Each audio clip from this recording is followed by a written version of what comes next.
Tay. That's right. I'm going to turn you down a little bit, Right. give you some range in Right. case you want to do that again. Yeah. Now, yeah. All right. Okay. What's up? Welcome back What's to another up? episode. It's Happy Halloween. Oh, it is, isn't it? It is. Cheers. I know little Bradley is probably enjoying his Halloween. He's We enjoying got to dress up for school today. So, yeah. yeah, that's pretty cool. Man, remember that when we used to enjoy the idea of getting dressed up and going out to go collect candy? Did they ever let us dress up for school? They never let us dress up for school. No, they didn't. No. Yeah. But yeah, definitely. I remember that. I was a vampire like my last 3 years or something. That's all I really remember being. Yeah, I remember that. It was a cheap costume. All we had to have was like a, something like a little cape, face paint and you little sliding teeth. and a black shirt. Yep. Yeah, you slide in grill. A little plastic. Little Henry, he can't stand costumes. So we had this little dinosaur. We painted his room dinosaurs. He's got a bunch of dinosaur outfits, dinosaur rug, dinosaur bed cover. I have a blow-up dinosaur costume. It has a little air compressor in it, and you turn it on, and it blows it up, and it like makes it look like I'm riding the dinosaur. Yeah. The front blows up. Yeah. Because Brad. So you're sticking out the back of it. The dinosaur's in the front. Yeah, the dinosaur head's like this, and it looks like I'm saddled it because it's got two little legs, two little blow-up legs. The legs, two little the short dinosaurs. legs. Yeah. Yeah. No, so his is all done up, but he can't stand it. You put something on him, and he is kicking that shit off. He barely likes clothes. Yeah. But he's all kids just want to be naked. I think onesies is about the extent of what he's gonna wear. We like onesies; they're easy to get on and off. Mm-hmm. And he doesn't fight it too bad. They got a bunch of cool, cute little onesie costumes too. So we got a few of them. I think his mama did. Has a thing this evening. I'm waiting on her to hit me back and let me know when I can get him. But I'm excited to sit back with him and chill out. He's going to be leaving town coming up, so we're trying to get our time in with him before he's gone this weekend. We have an empty nest, son. But ain't no nothing. We ain't going nowhere. We ain't doing nothing but working around this bitch. That's what I'm talking about. Trying to get this house together. Right. Got Tate's second baby shower.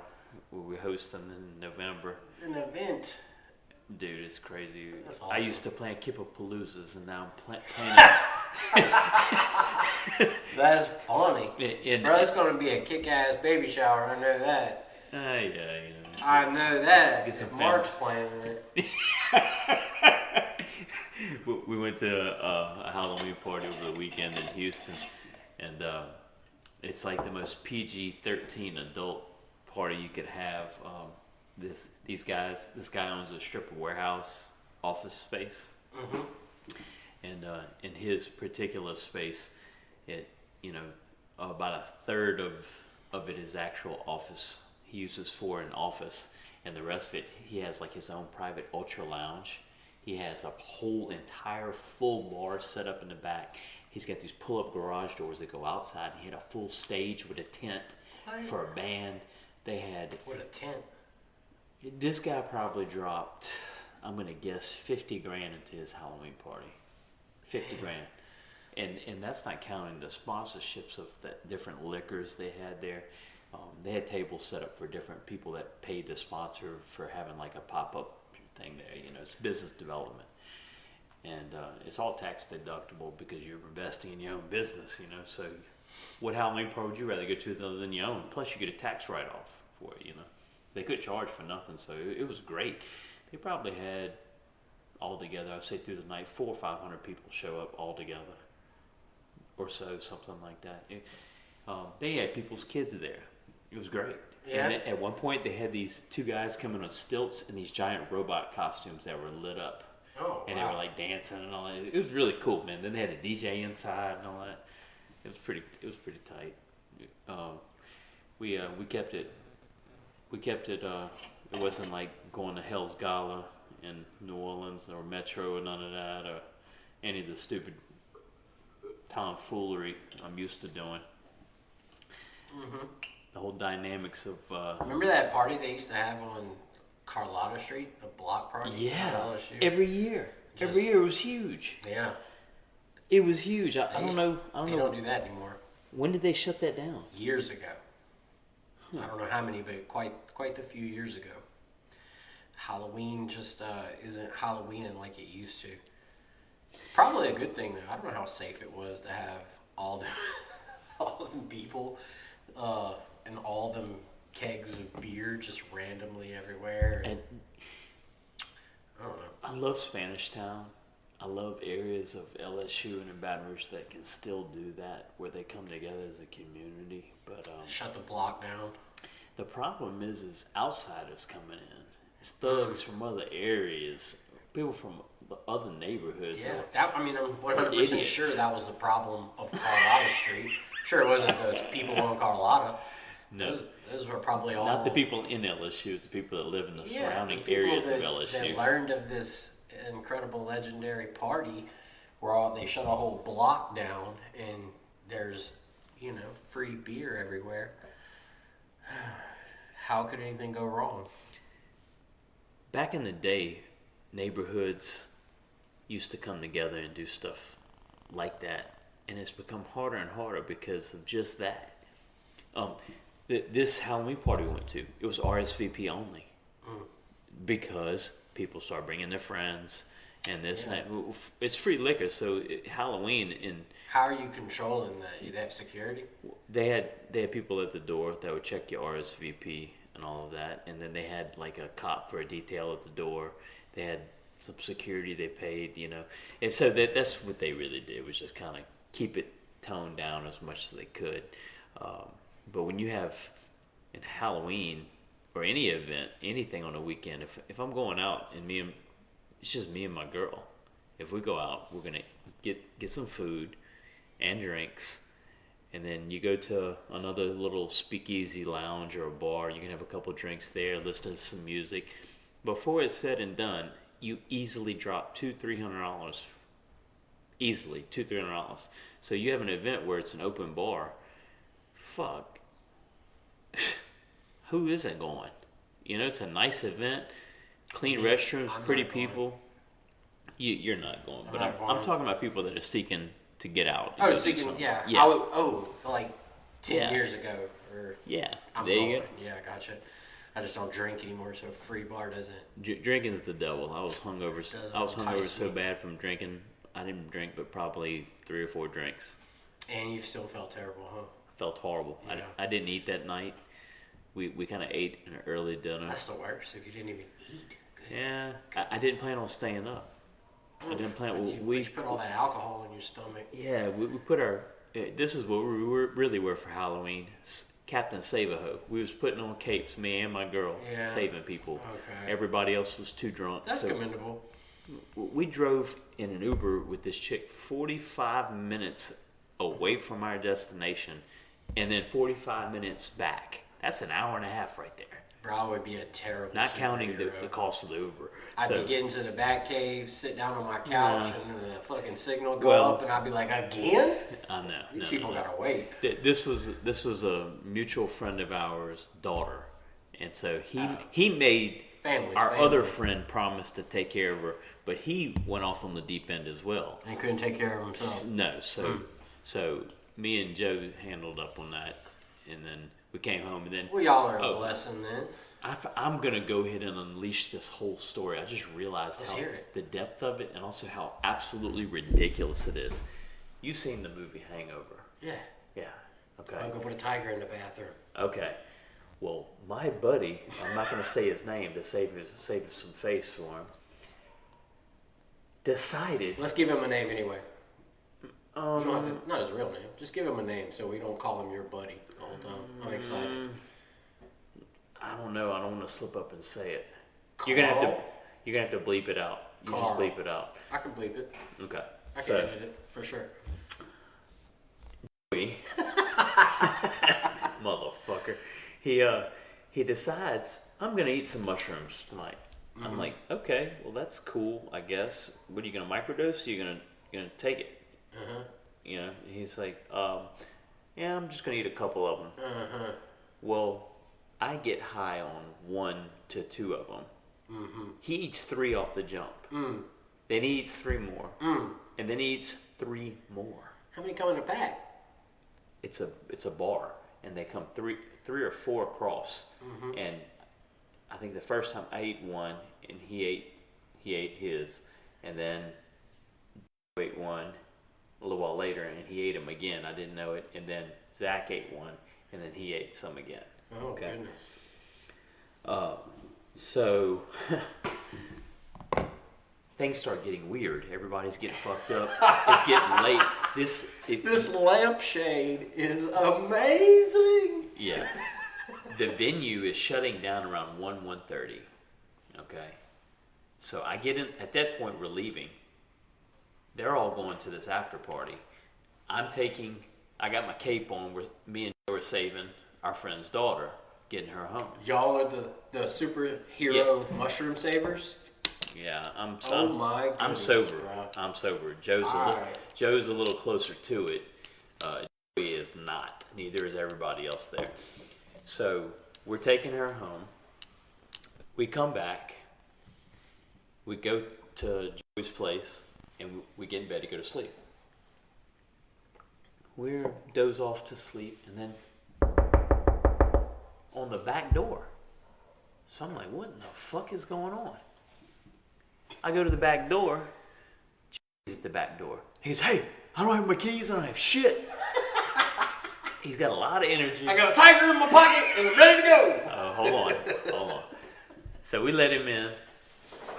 We go lay down. He's telling me the story, but I'm a little ornery because I'm drunk and I'm tired and I'm ready to go to fucking bed. He just woke me up. And then he walks in the room 3 or 4 different times telling me different events of the night. One was, dude, I don't even know how I got here. That was the first time. And he goes on about where he thinks he was, and he can't find his phone. Well, then he goes out. I doze off again, and the motherfucker comes back in. Have you seen my phone? I know for a fact, Mr. Henson, I do not have my phone, nor do I have my work phone, nor do I have my keys. Oh, shit. So I'm like, we'll find it in the morning. Go to bed. Goes back to sleep. I go back to sleep. He comes back in there again. Hey, so I got to figure it out. So I got back here, and I fell asleep somewhere, and some security guards woke me up and told me I can't just sleep here. So I think wherever I got out at, and they woke me up at, is where my keys were. I'm like, wait a minute. So you never got inside the complex? He goes, no, I think I was. I'm not really sure. I'm like, go to sleep. We'll figure it out tomorrow. He wakes me up again to tell me, I know for a fact those security guards probably have my shit. And I'm like, what are you talking about? And he brings me back into it again. I finally get him to go to sleep. The next morning, I get up. And I'm like, okay, we're going to get something to eat, and then we're going to pack our bags and get ready to get out of here. But let me figure out what we're going to do about his phone. Well, he fucking wakes up, and he's getting little bits and pieces last night. He rehashes the security guards falling asleep and all of that, blah, blah, blah, blah. So we go to walk out, and he remembers at a glimpse of little things. He remembers being outside of the doorway to the lobby, seeing his shoes inside. And the guards come get on his ass. He's like, I don't have my keys. I don't have my pass to get in or my phone, but there are my shoes right there. I live here. I don't know how my shoes are in there. So he's remembering this. So we start back tracing his steps of where could we hang out if he was locked out or wanted to just hang out around here and be on his phone after he got dropped off. Okay, so we start going to the little restaurants because it's kind of like Perkins Road, but much nicer. Mm-hmm. Okay, and he lives in a high-rise living there with a lobby, and it's in the complex. Mm-hmm. There's different apartments and little. I see it. Yeah. So he starts thinking, and we start back tracing stuff. Well, then I call Zach because I found out Zach is who dropped him off. Zach says that motherfucker had his jacket, his phones, and I dropped him off at the door of his place. Why would he walk off? Well, why would he walk up? Well, there's reasons. I mean, he's a little fucked up too. So then we think about the security company. Oh, wait, a security company came. We should probably find them and look on the cameras. Yeah. Before we call them, we go look by the pool, 2 pools. We look by there. They got a barbecue area. They got a pool table area. They got a gym area. We check the restroom in the front. You know, we check everywhere. So then he's like, look, I got this. Y'all go ahead. We sat down and ate. He's like, I got this. I'm going to pull it together. I'm like, okay. We leave. He's been calling me every day since with new updates. Here's the rundown of all the updates, okay? All right. So he goes to the security shack and he talks to one of the guards. He recognizes him immediately. He's like, I think I know this guy. The guy says, oh, hey. He says his full name, which nobody says. Everybody abbreviates his name. Says his full name. Huh. How does he fucking know my full name? Well, this is probably one of the motherfuckers that went in my phone and started Venmoing and Cash Apping himself. They took like $2,000 of his money. So the guy gives him a story, gets him to repeat it. It's off again. Then he tells it a third time with his supervisor there, and it's completely different again. So he immediately suspects this motherfucker, right? Obviously. Yeah. Then he goes to Apple, cancels the other phone, gets another phone, gets another call back. The story's evolved again. Then, check this shit out. Magically, after he gets his other phone and calls the security company's boss, his jacket is found by one of the pools with his work phone and his keys in it, but his personal phone is MIA still. So it's obvious that now that, you know, he just stirs some shit up, the guards are going to make his shit reappear, right? Yeah. It's such an inside job. It's ridiculous. Yeah. So I dropped you, and when I'm leaving, we're making a joke as I'm walking away from him, like, I think I recognize your jacket, because he had his Mardi Gras, like it looks like it had paint on it and everything. I was like, is that your jacket up there on the roof next to that mattress? You know, making jokes, you know. But it's literally a hangover moment. This dude has no recollection of anything that happened that night. Nothing. And the little bits and pieces he's remembering are all part of this smorgasbord of a story between what the guards telling him, what they seen and not seen on the cameras, and evidence that keeps popping up. I'm like, dude, you're the fucking you know. And me and Joe were like, I'm just glad it ain't us. You know, we were kind of hung up in the middle of all of it, but we're just glad for once it's not one of us, you know. And I was like, man, I do not miss these nights in New Orleans like this, to where one person in the group, if not one of us, like me and Zach were talking about it. Zach's like, no, I dropped that motherfucker off at the door. Why he had to go walk off from there and ruin everything? I had him to the door of his complex. Literally, I was watching him go to walk in, and I pulled away. And I was like, but I've been there before, and so have you over the years. This is Zach Geiler we're talking about. Yeah, I know who you're talking about. Zach's tripping out. He's laughing his ass off. He's like, stupid motherfucker. And I was like, how much? He goes, he didn't eat that much mushroom in front of me. He ate a normal dose of the microdose, but what he's eating with y'all and there, you know, like that, he's always going to go too far. If this is too far, he's going to go here or there. Always. That's why I don't miss all of it. But I look at Halloween. I remember getting dressed up and all that kind of stuff, and it was always an event. But to me, a weekend in New Orleans, I'm dropping $2-3 grand Halloween. That's my share. I didn't do that this year. Didn't. Went to Houston like a big boy. I come back with some dignity. I didn't blow a bunch of money. I can't afford to. We got kids now, renovating houses. Oh my God, trying to find time to be in shape. Throwing baby showers. That's the type of party I'm planning. It's your new life, man, and that's a good life. That's the best life. It is. Joe asks me all the time, like when we're out in another city or when we're out, she'll ask me, don't you miss it? You know, the old Marky Mark?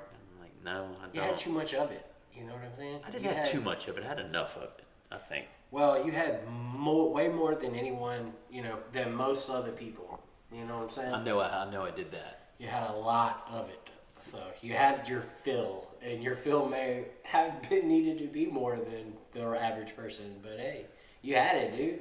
You can never look back and say I didn't have enough fun. And you still got a lot of fun. Oh, this is going to be fun. Baby showers. I'm having fun now, yeah. You throw an event. An event is fun. You make that shit fun. Make it your own. Yeah. Yeah, we're going to probably have 30 people or so over. We're going to cook. We're going to cook. We're going to do the whole baby thing. And, we already grill grill master now. Barbecue. I don't know. You could. I don't know. You can cook. I can cook. Yeah. I can cook. Yeah. I might be one of those guys that goes out of the house just to get the fuck away from everybody. The whole patio area right here is perfect for like your outdoor kitchen, like you said, bro. Yeah. Well, I guess for now I'd set up over there. Whatever. I'm just saying. Yeah. Your little nook right there is. Yeah. Yeah. And it's like right here by the kitchen. It was like that at the treehouse, though. I always had my little balcony and stuff. I'd hang out with everybody, then I'd go there, and then when they heard my door close, they knew that I was done. I like to entertain, but it's a good place to be. I'd rather this entertainment than what I used to do. And like you said, it's what's got to be done. You got to get your fill of it and go. And I guess now I'm finally different for everybody. Growing. I hope. You definitely are. Well, we're still. Me and Joe talk about that. Like, did we just convert into middle-aged adults that are parents and doing all this overnight? It seems. That's how I feel about it. I did that with Tate when I was 21. It's been a while, Yeah. And then, Joe don't have any kids, so she's helping me. We are raising Henry together. But it's good that we have him part-time because it allows us to still do everything else we do. For sure. We still like to travel. We still like to go drink and you'll never, not that you would you'll never grow complacent. Like you're always going to be missing him that way. I think it works really good. It works really good for us because I don't know if I would ever get. I know I see other moms like they be saying fuck them kids and just as a joke, but it's like an internet thing. It's like a meme. But I don't ever get that way. I hear that and I'm like, ugh. But maybe is that because I don't have him? I love more when than Henry's with of the me. time. And even times where I'm exhausted and having to do too many things and I don't get enough sleep as it is, and then he wakes up, bruh, I wake up at the pin drop of anything and get him in. Joe That's how I was. I could be sleeping in my room, and if he's sleeping in the other room, I hear him on his first whine if I'm dead asleep, and I like jump up and run to him. Like now he sleeps. He don't wake up. Yeah. And when he does wake up, he'll come wake me up. Henry's still little, and so he wakes up only when he's hungry in the middle of the night. Needs his diaper changed. That's when my son, when the diaper change, or mainly if he was hungry. I love the mornings when he wakes up for his first morning bottle. It's probably 30-45 minutes before I care to get up. Mm-hmm. But we get up with him, and then I bring him back to the bed, And man, he just baby talks and he looks at us and touches our faces, and man, it's a special time of the day. It's a special he's time so of happy. His life. Yeah, he's so happy and he's bonding with us. Yeah. Man, he's taking to Joe so much. Yeah. He does. She makes him happy and laugh. And when I hold him, it makes him feel like he's protected. Yeah. He feels safe. He'll look at her as a mother. Like it's so early for him. He's never gonna know anything different. It's crazy because everything is new to this kid. Like we go down there by the lake and go sit on the log that goes off in the water, and he just looks at the fish and the turtles. He's looking at the leaves and the trees. He gets outside with her like around the neighborhood, but he is like he's immersed in nature here. Mm-hmm. He's not on a paved road looking at it from the street looking at it, So it's really cool to get to do these things with him and find out what he likes. Mm. Find out what let him explore things on his own. It's his own creativity. It's like you said, man. It's a new phase of life, and I'm all for it. Tate's got a baby with one on the way, so we get to be dads together. Yeah. I'm watching how he parents. He's such a good dad, but I worry that they coddle the baby too much. Because when Jesse's over here and that dude is not feeling well or everything scares him, anything that discomforts him makes him cry. If he's scared, he cries. And I see it, and I get it. It's his first kid, and he's a fucking great dad. Mm-hmm. He's a great dad, but I worry that you gotta let kids get hurt. You gotta let them figure things out. You gotta let them cry. You gotta push them down sometimes. Yeah, and I'm worried I got too much of my mom. That sounds terrible. Yeah, but I love that. Push I've them been down. throwing little balls at my son, at his head, at his face, at his body, and everything since I'm like 3 or 4 years old. But that's probably why that dude. But look, he hits everything you throw at him. He can hit with a bat. I'm telling you, look, the other day, and he's done this a couple times. He hit the ball and he fouled it off onto his face, and then he just shook it off, slapped his face because I told him to slap him. I told him if it hurt, if he says something hurts, I'll come slap it, and he'll be okay. He'll be like, all right. He'd do the same thing to me, but I was like, no, son, not your face. Brad, there's a show on Netflix right now with Bill Burr. It's called Old Dads. I try to watch it. He ended up getting his wife pregnant with a surprise baby later in life, kind of like you and me did. You know? Uh-huh. So this kid gets hurt, and he goes, "Oh, I'm hurt." And he goes, "This will be all right. Just rub some dirt on it." And it's literally the kid grabs some dirt and rubs it on it. So that's what I thought of immediately when you said that. But it's true. You have to teach them. Tough that shit out. Yeah. Tough that shit out. Their mom's not going to teach them that. She's not supposed to, you know? Yeah. They're more nurturing. She's supposed to do that, nurture and coddle a little bit. And I think it's kind of our job to be tough on them a little bit. Teach them to survive. Be survivors. Yeah, be tough on them. Life's tough. I get caught between it all the time because, like I said, Lacey was like a precursor to me being a father again. Mm-hmm. When I was a father the first time, I didn't know my ass from a hole in the ground. 21 years old. Who does? Nobody. Yeah, you don't have a manual or a robot sitting there reminding you. We didn't have fucking Google back then. No shit. Excuse me. We had Google. We didn't have iPhones. If somebody said, yeah, we didn't have it at our fingertips. If somebody said something, you just had to take their word for it or lie better. Well, actually, my uncle Charles lived in Japan, and he said. Yeah, exactly. Yeah, and whoever had the best story, like, that motherfucker's right. That's the one. That's kind of how the world is today now with everything online. They pull up some stupid clip, and they're like, that's the truth. You stupid motherfuckers. Oh, man. Yeah, that's the truth. Give me about 2 weeks on a computer, I can make you a fake meme and fake clippings too. Yeah. We believe everything. The first thing people hear, we're Chicken Littles of the world. Everybody's a Chicken Little. Yeah. You know? Oh, well, I'm told the insurance is this way because the insurance commissioner this. And my neighbor's second cousin works for Toyota. He saw and they said, and it explained everything perfectly. Exactly. A bunch of Chicken Littles. The sky really is falling, though, dude. The sky really is falling. People are goats. Sheep, we follow everything. I know, but what if the world really does end? I don't know. Look, so imagine how things have advanced in the lifetime of when Tate was born to now. So much. Yeah. The first iPhone came out when he was 4 because he got it. Yeah. Yeah, I remember. Well, what's next? It's 2023. Fix will be 2024. So in 2044, what the fuck is flying cars? Is Marty McFly's hoverboard and hover cars, or is that going to finally make it? Flying cars, that's real. They got them flying drone things now. It's like a flying car. Maybe it was the prototype of it, but they definitely will be in 20 years. They just got to find out a way to regulate the air properly. Do you think Elon's his truck came out today? No, it's been out, but the mass production of it.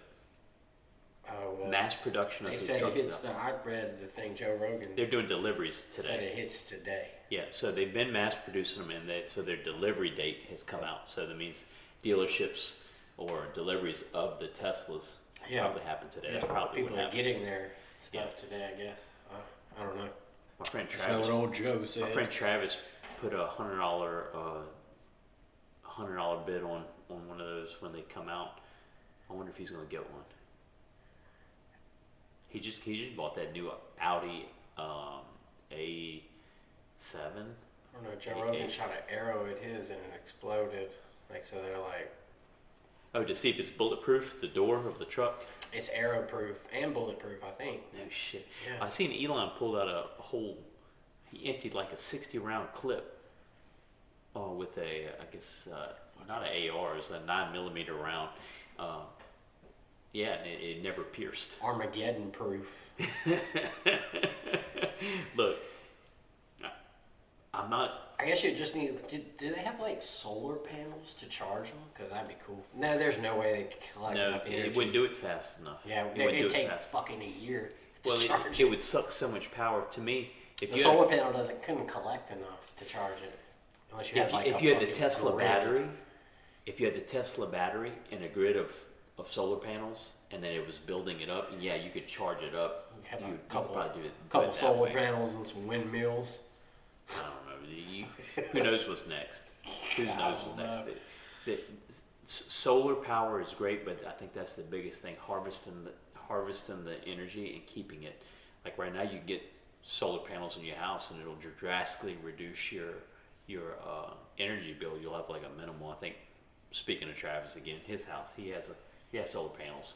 I think his bill is $75 a month. Yeah, But if his power goes out, he don't have power because he don't have the batteries. He don't have the Tesla power packs. yeah, He's got to get those to have power for up to 3 days without it. or a Generac. A Generac, yeah, that's the way to go right now.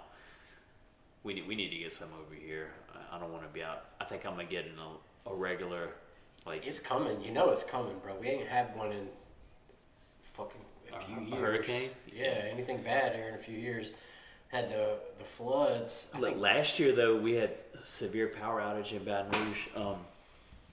At the other house, the Maryland house, we were out of power for almost 4 days, 5 days one time, and another time for 3 days. Several 2 and 3 days out of power last year.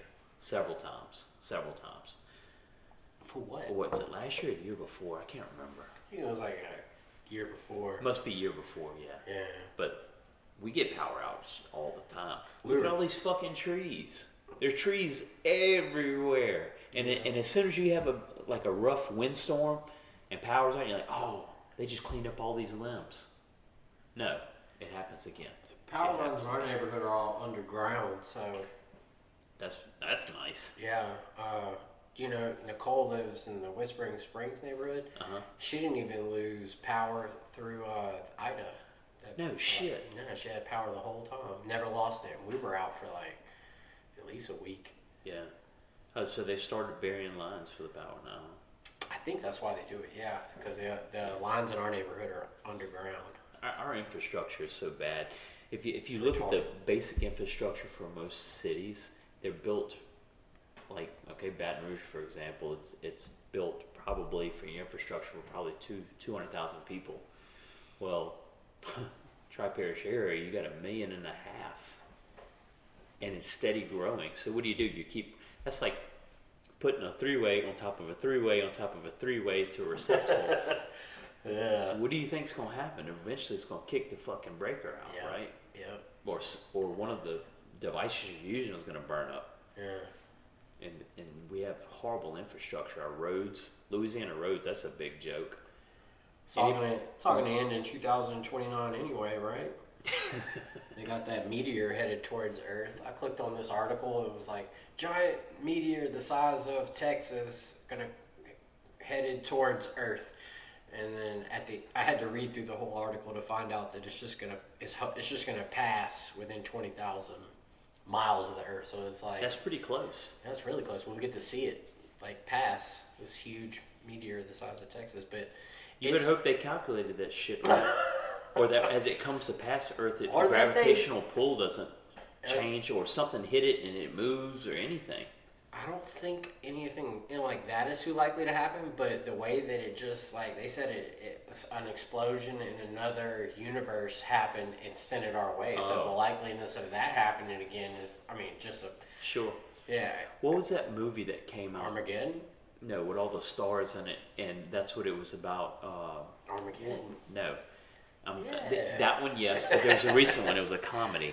And it was Leo DiCaprio and what's her name? That hot chick. What is it?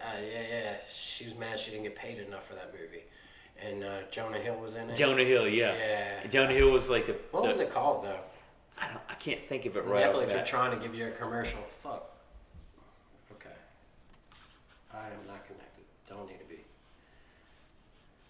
Yeah. Are we leaving? Are we alone? What the fuck was it?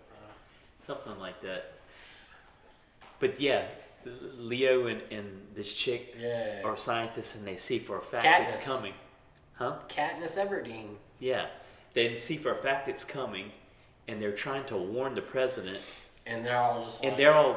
Yeah. I don't know if that plays in the media too well right now. We're kind of worried about re-elections or whatever. Like, do you understand we're all going to fucking die? But that's kind of like how it would be now. Yeah. We're so worried about petty shit. We should be They would careful. be like, well, what's it made of? Can we sell... We can make cell phone parts out of it? Because let's go get it. I wonder if Elon's already prepared for stuff like that, because he's doing so much with SpaceX. Underground stuff? You bet he is. He's probably got... Not underground stuff, got but a more so bat cave. defense. If an asteroid or something was coming, would he... They've started the planning of that exact... they have a team. I don't know if Elon's the head of it. We could look it up one day and then talk about it again, but there's actual asteroid defense team that they just... I saw in the news like last year or something. Who pays for that? We do. The UN? You and me. Not UN. You and me. Oh, I am officially a taxpayer now. Yeah, buddy. You and me paying for it. It's an American... I don't know, but they just had... I think NASA, whoever, they've got to start thinking about that with finding... This is not the first asteroid to come within 20,000 miles from Earth. There's been Scientists probably don't know what the fuck to do. So you have tectonic plate movements, storms out of nowhere, climate change, blah blah blah blah. Then on top of that, These you have drastic wars, acts, these wars drastic with what- other countries. Oh, yeah. Then Yeah, you asteroids, started. stuff from space. Like, fuck, man. Yeah. You don't know if we're running, going, What if staying. the country you're at war with creates or gets a hold of a weather creating machine? Like, you ever think about some shit like that? They're already have weather critic. They've had that since Vietnam. We talked China about definitely supposedly does, and I know we do. Like, so that. They can create rain. they create rain for a week once a day, every day in Dubai. Yeah, that's how they turn to an oasis. Yeah. So I don't know. They started creating hurricanes. Why in the fuck did they do anything about that with California when they're right now with they're stealing water from Lake Mead that's constantly going down. Probably something shit to all-time do with lows. like don't want to manipulate the Oh environment. yeah, the environment. Yeah, environmental people. Yeah, it's like, well, we just rather die. We just rather move to It's healthier Texas. for the environment to let it. We'll just happen. move to Texas. That's what they're gonna do. Stay the fuck out of Louisiana, I guess. Texas and Tennessee.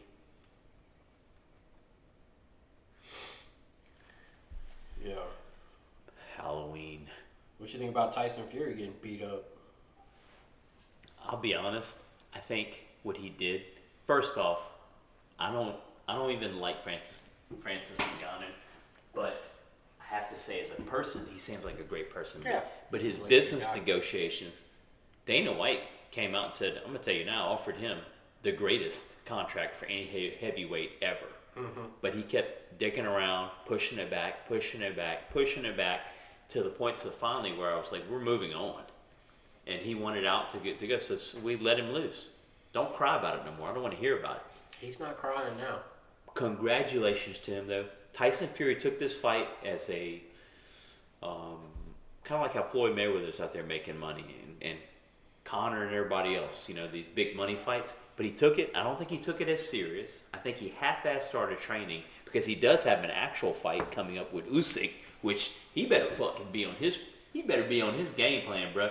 He just made himself look vulnerable as hell. Especially now, yeah. Because first off, now. Look, and here's another thing. Francis is not the prime boxer in heavyweight division. He is not the prime UFC heavyweight boxer. He is not. There's so many other heavyweights that can box so much better. Cyril Gane, who's a fucking, I want to say he's a world champion kickboxer from France. He's a fucking gangster stand-up. Well, we about to see. They all gonna get their shot now. Yeah. What's a big money grab? Nobody expected that. Yeah, and that arena that they built just to have that fight in over there.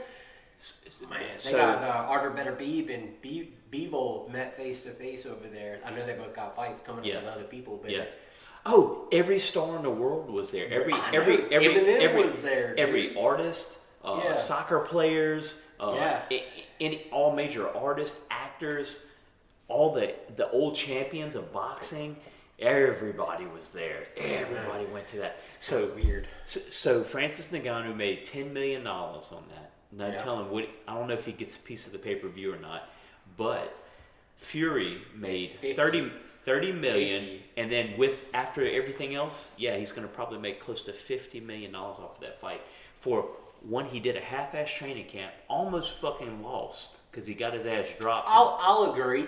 He did win the fight out. I agree with the decision, but I felt like it was like it should have never been close. It was like when I saw Mayweather win some of them fights, and he just did it off his back foot, basically. Yeah. Even though, I don't know, he boxed him down after the knockdown, and he saw this shit's fucking for real. He was like, oh man, and he boxed him for the rest of the fight. But Francis had a puncher's chance, and he connected on him, and Fury did a half-ass camp.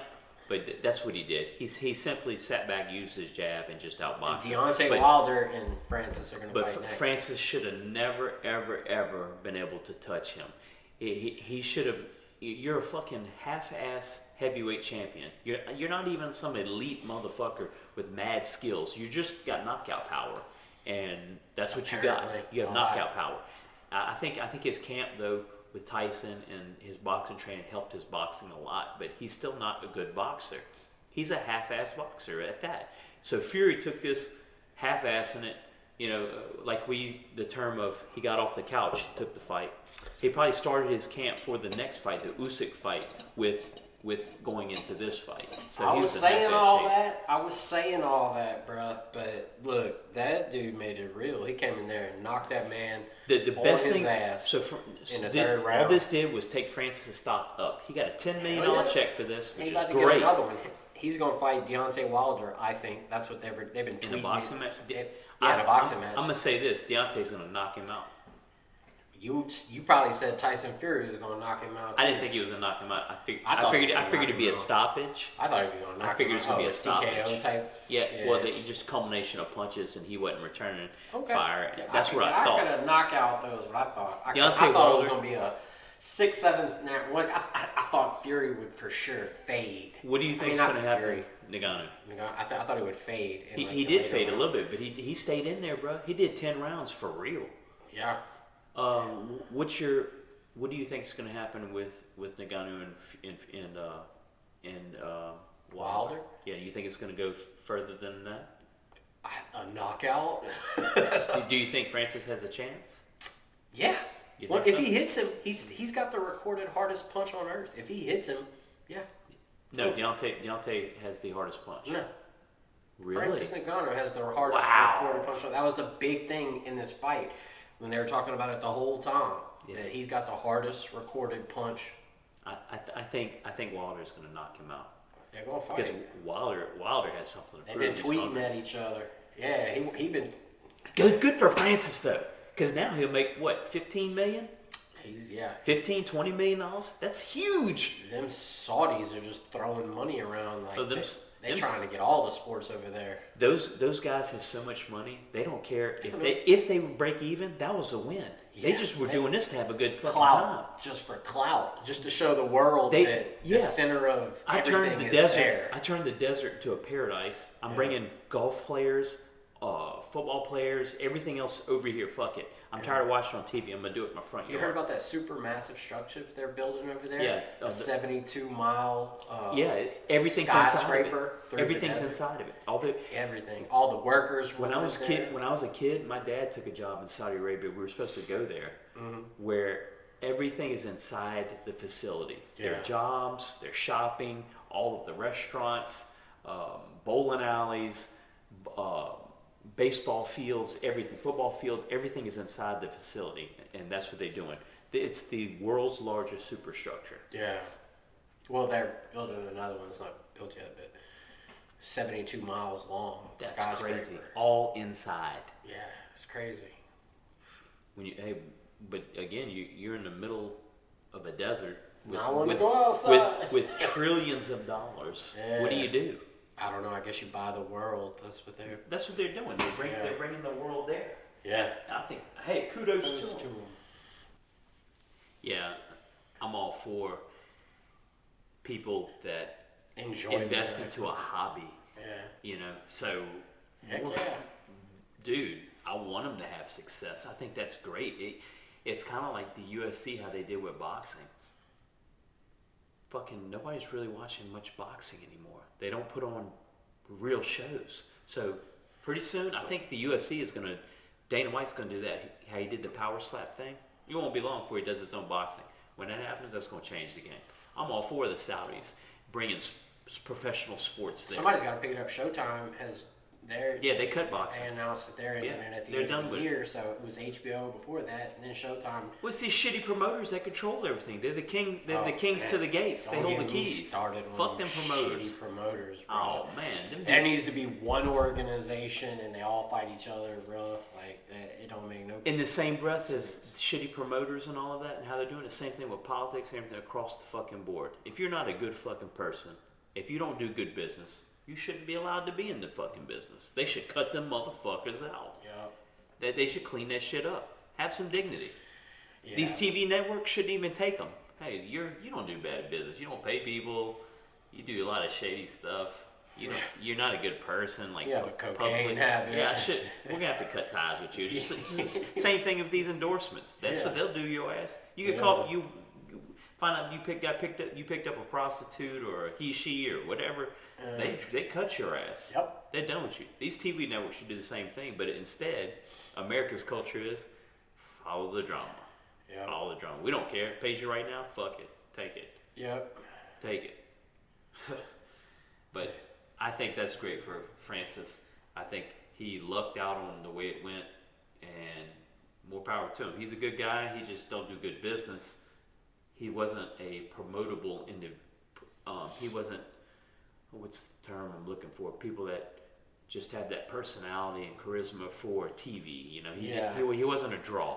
No. He wasn't a big draw. And even now, after the showman. fight, he's been like, you see him, like, he's been talking on social media, like, Facebook Reels and Shorts, and seen him on TikTok, and he's just not, he's like he's not marketable, that's very the word. slow with his words, and he's not real he's kind and sweet. Saying, but he's trying to be now, because he's like, I am the greatest. And with fame, I bet he feels that with way, fame, that's a lot of responsibility.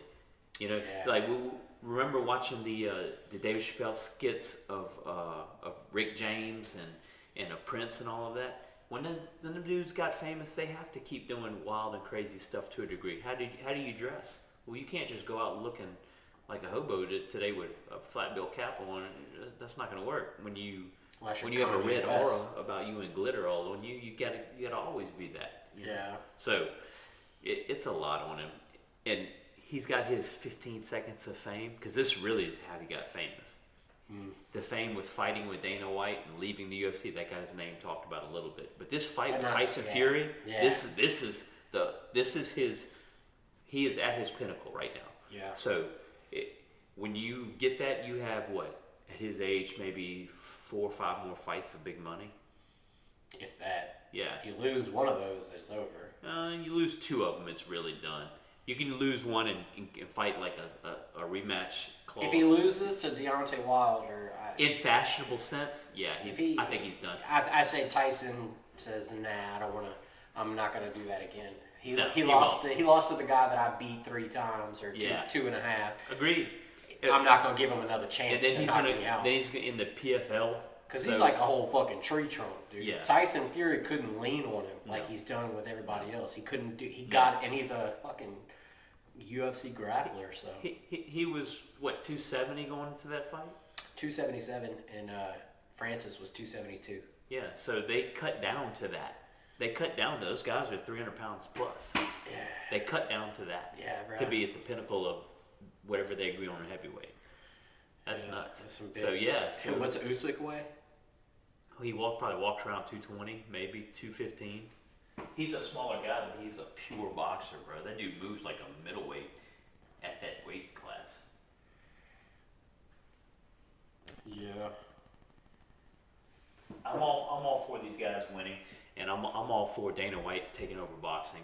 I'm tired of it as it is, and I'm all for new things. I hope these Saudis come up with a new sport. I think that'd be great. Soccer ball. Are you ready for this? No. Hockey sticks. No. And soccer balls. Do like on Gamer. You have 5 against 5, where you have paintball. Man, you could have weapons, but not real blades or bullets. Where they full fight and everything, reality. Something like that. Yeah, and then you could have people. Yeah. Talk to them, tell them what they need to do, and like rich motherfuckers. You got one coming around the corner right now. Yeah, where it's like a virtual game the world watches. Yeah, that would be great. I think like actual game, like drop humans into like an environment and like give them special powers and stuff, and let them. That would be cool. Or special, you know. But there's all kind of stuff they can do. Any kind of concept. Bring me something new that the world hasn't seen yet. And you, by the way, you make your own laws and rules anyway. So. Yeah, they do over there. So. Yeah. They probably. What about the stuff they're not telling us they do? They probably got live manhunts, all kind of stuff. If you got that much money, what do? The rich people I've known, when they get bored, they do crazy shit. I had friends. I remember one time in Vegas. This is how they gamble. They all pitch in together, and we were walking to dinner and stopping. They dropped 40 grand on a hand of blackjack. And Mark, should we double it? We just won. Should we ride it one more time? Do it. Fuck it. They do shit like that. And to me, 40 grand is a lot of money. To them, pitching in 3 or 4 of them, it's not a lot of money at all. They played more than per hand. But they would get bored. We actually got to the point where a bunch of us got together and said, let's see who could earn money begging, doing whatever, and make the most. Crazy shit. Hey, they'll bet who can pick up this girl and get her number. Okay, just like that movie Rat Race. Remember that? Yeah, I remember. Yeah, they get bored, and that's what I'm saying. That's not telling us. So these are rich guys going to that degree on little stuff. But people that have trillions of dollars, what do they need to entice themselves? I don't know. They got nothing. They're literally surrounded by money and gold, and just control people and get bored. And what are we going to do? So there's no telling to what extent they get. Let's start a world war. Don't think that had happened. Yeah. Don't think that had. Sure people make money in war. Yeah. They dangle this for the crowd while you're really doing this. Yep. Like our laws and everything. Anyway. Yeah. We about to get to trick or treating before I get depressed. Yeah, no shit for reality. Halloween. Guys, y'all have a great night tonight. We're gonna try and get another one out next week to you. Definitely. We hope everybody's taking care of their families, staying healthy, and living a blessed, fun, wonderful life. That's right. And thank y'all for listening. We'll catch y'all on the next one. Later. Cheers.